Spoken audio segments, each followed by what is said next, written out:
things I've noticed though about Kyle is he has become a real student in an area and is really mastering the art of both interviewing and understanding the various dynamics around real estate investing. And so we were having a conversation about this event, and he is always willing to share. He's very generous. He does these national conference calls all the time. He said, how can I help? He said, I think what would be really cool for people to hear is what you've been learning as you've been interviewing these top performing real estate investors from around the country. And so he said, absolutely. He's put together a presentation for you today. So let's give a warm welcome, round of applause to Kyle Malnati from Colorado. Thank you, Brandon. What I've noticed, and Brandon introed this, that from talking to clients, both in my podcast on YouTube, which I've been doing for about 2 years, interviewing someone about how they're successful in the industry, how they got started, things that they see, different trends within the neighborhoods they work in, but also just over the last 12 years of being a commercial realtor, I've sat kneecap to kneecap with a lot of really successful investors, and I'm wondering what makes them tick. And it's interesting because even though they're coming from different circumstances, different races, different religions, different creeds, different backgrounds, they couldn't be more different. It's actually really hard to nail down, like, here's the perfect investor. But these attributes, these traits continue to come up time and time again. And what I have found is that by observing these individuals that invest in real estate, and these are private capital individuals, that means they're investing their own money. So by observing these people, I've realized that there's some pretty common traits that come along. They are optimistic. Now, we all remember the Broadway musical Annie, right?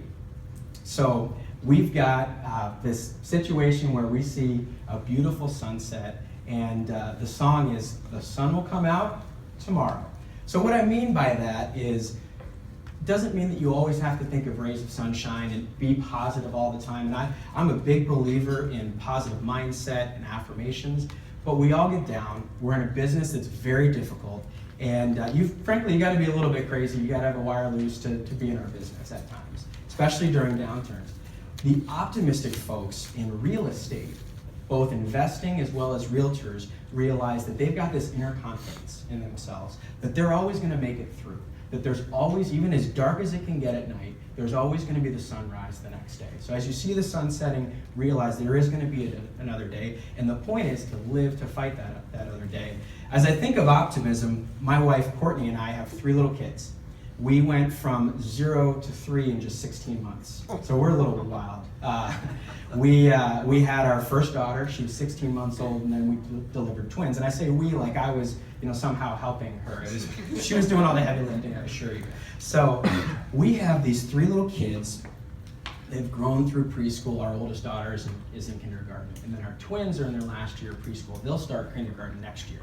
So we're gonna just bang through every phase of life, right? But the thing that you notice when you spend any time around little kids, especially preschool age kids, is their optimism is infectious. If you've ever seen a little kid dance, you would expect that they feel like they're the only and the best dancer ever, right? If you've ever seen a little kid that has a drawing, they show it to you, hang it up on the wall. And my wife, who's definitely the orderly and kind of clean person in our household, sneaks those to the trash pretty quickly. And then she's got a bin that's highly organized down in the basement for the keepers. But little kids have that optimism. And I've noticed with great real estate investors, that optimism is pervasive. It's all part of their being. And that's what allows them to get through the challenges.